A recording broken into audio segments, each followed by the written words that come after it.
use the formula for the sum of an infinite geometric sequence. So you'll notice that in the formula there's an extra condition that we can only work this problem if the absolute value of r is less than 1. Otherwise, the series diverges.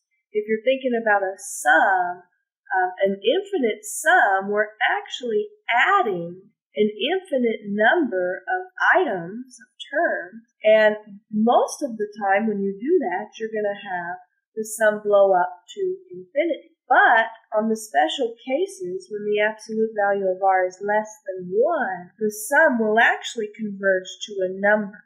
Those are the cases that we're going to focus on. So the first problem says, find the sum of the infinite geometric series. And you can see the series is 3 plus 2 plus 4 over 3 plus 8 over 9 plus, and it'll continue forever. It'll actually be an infinite number of values. And so the first thing we want to ask ourselves, well, is what is our a? Our a, in this case, will be 3. And then what is our common ratio?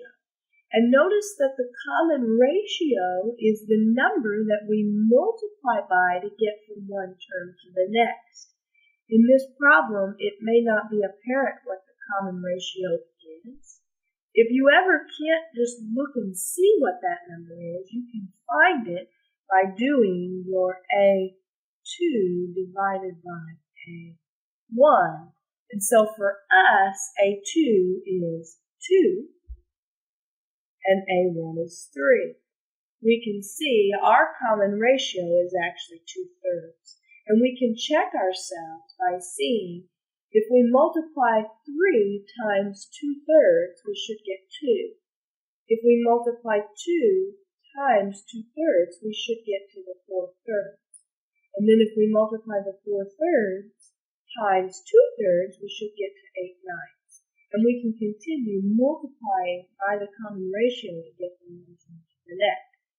Now, the formula that we're actually working with is for an infinite sum. So before we plug into the formula, we have to check, does it converge? And the way we check that is we check the condition that the absolute value of r has to be less than 1.